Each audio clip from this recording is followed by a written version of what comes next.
दोस्तों, आप सभी का स्वागत है pop pop Toons official stories में। सो दोस्तों, ये नई कहानी शुरू से पहले जल्दी से इस वीडियो को लाइक, शेयर एंड कमेंट कर दीजिए और हमारे इस नए चैनल को सब्सक्राइब कर दीजिए, क्योंकि हम आते हैं हमेशा एक नए किस्से के साथ।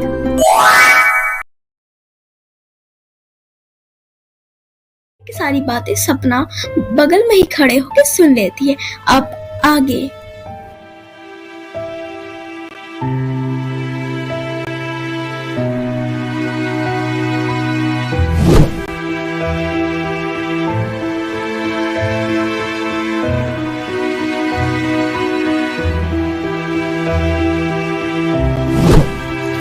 सपना रात को वही सब सोचे जा रही थी जो उसने सारिका के ससुराल में स्वयं के ही बगल में खड़े होकर स्वयं की कही हुई बातें सुनी थी। सपना बस इन सब के बारे में कुछ सोच ही रही थी, तभी वहाँ पे अभिराज आ जाता है। सपना, ये लो, खाना खा लो। वैसे तुम इतने टाइम से क्या सोच रही हो? कुछ नहीं तो भैया, चलो जल्दी से खाना खा लेते हो, मुझे बहुत भूख लगी रही है। चलो जल्दी से खा लेते हैं। अभिराज और सपना खाना खाने लग जाते हैं, पर अभिराज नोटिस करता है कि सपना खाना खा ही नहीं रही थी और वो काफी ज्यादा दुखी थी।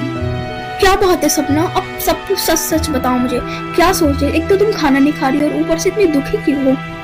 सपना अभिराज को पूरी बात बता देती है। ये सुन के तो अभिराज भी शॉक रह जाता है।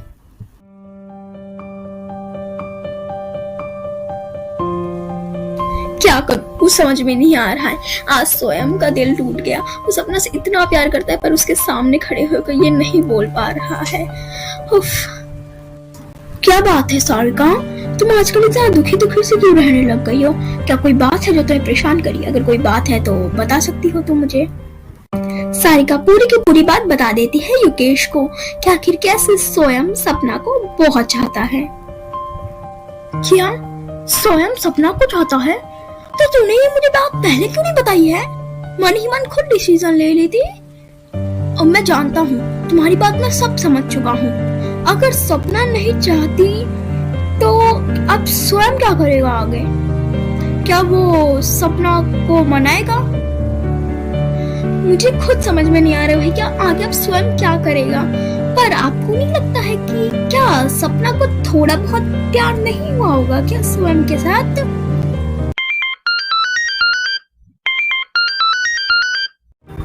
देखो युकेश, सपना का मैसेज आया है। सपना ने मैसेज में लिखा है, तू मुझे कल पास वाले बड़े बरगद के पास मिल सकती है क्या? बरगद के पेड़ के पास बुलाया है, इसका मतलब लग रहा है कुछ प्रॉब्लम है। वो लगता है तुमसे कुछ जरूरी बात करना चाहती है। चलो मैं भी चलूंगा तुम्हारे साथ। और उधर अभिराज और सपना के घर में सपना ने जल्दी फिर मैसेज कर दिया था सारिका को। भेज दिया मैसेज सारिका को कि वो कल बरगद के पेड़ के पास मिले। हाँ भैया, कर दिया है मैंने मैसेज। मुझे जहाँ तक समझ आया कि तूने खड़े होकर स्वयं की सारी बातें सुन ली, तो क्या इसका मतलब सचमुच यही है कि सपना तेरे से वो प्यार करता है? बस कंफर्म नहीं है ना तू? चल, अब कल सारिका आ रही है ना, उससे सब कुछ क्लियर कर दे। और तू भी तो उसको प्यार करती है और वो भी तेरे को करता है, तो बस कंफर्म नहीं है। कल सारी बातें वगैरह करके क्लियर कर दियो, ठीक है?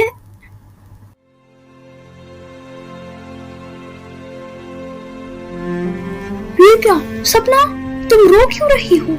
तुम्हारी आंख से आंसू, क्या बात है? पता नहीं भैया, मुझे कब और कैसे स्वयं से इतना ज्यादा प्यार हो गया है। पता नहीं क्या होगा। देखो सपना, रो मत। अगर स्वयं तुम्हें नहीं आता तो दैट्स ओके, तो उससे भी अच्छे लड़के से तुम्हारे रिश्ते आ जाएंगे। देखो अब रोना बंद कर दो। युकेश और सारिका की सारी बातें उनके कमरे के बाहर खड़ी हुई ताइशा ने सब कुछ सुन लिया और वो तो अब और भी ज्यादा गुस्सा हो गई। मुझे तो अब तक यही पता था कि स्वयं भैया सपना को केवल चाहते हैं और मैं इन दोनों को अलग कर दूंगी, बस खेल खत्म हो जाएगा। पर नहीं, ये सारिका भाभी बीच में आके कबाब की हड्डी बन रही है। यही इन दोनों को मिला रही है। इस सारिका भाभी ये सब है। और अब तो युकेश भैया भी मिल चुके हैं। अब लगता है मुझे अब सबसे पहले सारिका भाभी का ही कुछ करना पड़ेगा। सारिका का ससुराल तो गांव में ही था, मायका भी गांव में ही था, पर उसके घर से सपना का घर थोड़ा दूर था और उसी के बीच में आता था बरगद का पेड़। इसलिए थोड़ी दूर जाने के लिए सारिका और युकेश दोनों ही गाड़ी से जाने वाले थे। सारिका तैयार हो रही थी, फिर युकेश की आवाज आती है, सारिका कहाँ रह गई हो तुम? इतना सस्ती कोई जरूरत है, हम इतना दूर नहीं जा रहे, जल्दी से आओ जल्दी। ओहो, युकेश को भी चैन नहीं है, अच्छे से वो तैयार भी नहीं होने दे रहा है। गाड़ी में बैठ के जाऊंगी, वो सब देखेंगे नहीं। हाँ, सारिका क्या कर रही हो, जल्दी आओ। ओहो, आई बाबा आई। और उधर ताइशा बहुत ज्यादा ही ठंडे ठंडे से मैंगो शेक बना लेती है, पर कुछ और ही था उसका इरादा। तभी उसकी माँ वसुंधरा उसे देख लेती है किचन में। तू तो आज तक ज्यादा किचन में आती तो है नहीं, एक बटर मिल्क बनाने के लिए और नूडल्स मैगी वगैरह यही सब तो बनाने के लिए आती रहती है किचन में, पर आज तो ये मैंगो शेक बना रही है। और ये कैसी बोतल है, हाँ क्या डाली है इन शेक में तू? ओहो, ये बुढ़िया को भी अभी आना था, क्या बोलूं इस पॉइजन बोतल को देखकर तो ये क्या ही सोचने लगेगी। नहीं माँ, वो मैंने रेसिपी देखी थी आज यूट्यूब पे मैंगो शेक बनाने के लिए, मैं मैंगो शेक बना रही हूँ। और ये बोतल तो बस मैंगो सिरप है, ये टेस्ट अच्छा आता है बस। अभी मैं सारिका भाभी और युकेश भैया को देने जा रही हूँ। हाय, मुझे तो कुछ अजीब लग रहा है ये, और अचानक से रेसिपी देखकर मैंगो शेक बनाने के लिए आ जाए। नहीं, इतनी बार बोलने के बाद भी एक पराठा तो उससे बना नहीं जाता है, और ये चली है मैंगो शेक बनाने के लिए। वैसे बॉटल किसकी है, देखती हूँ जरा मैं। ताइशा झटपट वो 2 ग्लास मैंगो का शेक लेके जल्दी में वहां से भागे जा रही थी, जैसे उसको बहुत जल्दी हो। वहां से तुरंत ही ताइशा वहां से चली जाती है और उसकी माँ वसुंधरा उस बोतल को ध्यान से देखने लग जाती है, पर वो तो अनपढ़ है ना, पढ़ने लिखने बस की बात तो उसके लिए थी ही नहीं। हाय, ये क्या लिखा है? सब कुछ अंग्रेजी में लिखा है, मुझे तो कुछ पढ़ा भी नहीं जा रहा है।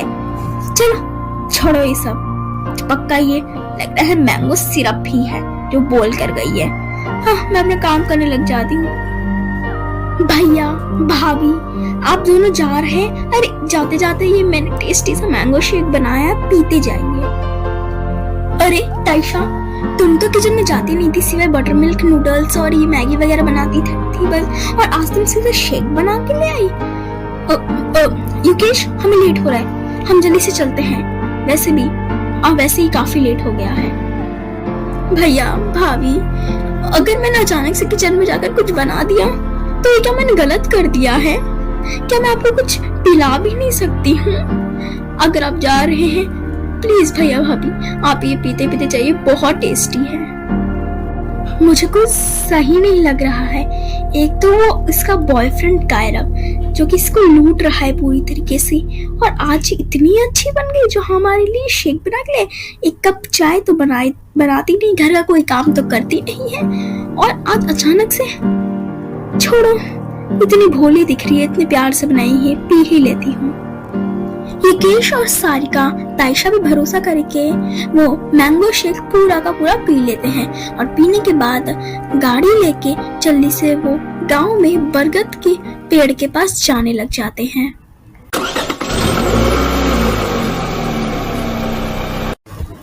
सपना, क्या सचमुच आएगी सारिका यहाँ पे? भैया, मैंने तो बुलाया था सारिका को, थोड़ी देर और इंतजार कर लेते हैं, शायद वो आ जाए। इसके आगे क्या होने वाला है ये जानने के लिए जरूर देखिएगा हमारा अगला एपिसोड। सो दोस्तों, अगर आपको ये वीडियो अच्छी लगी हो तो लाइक, शेयर, कमेंट एंड हमारे इस नए चैनल को सब्सक्राइब भी कर दीजिएगा।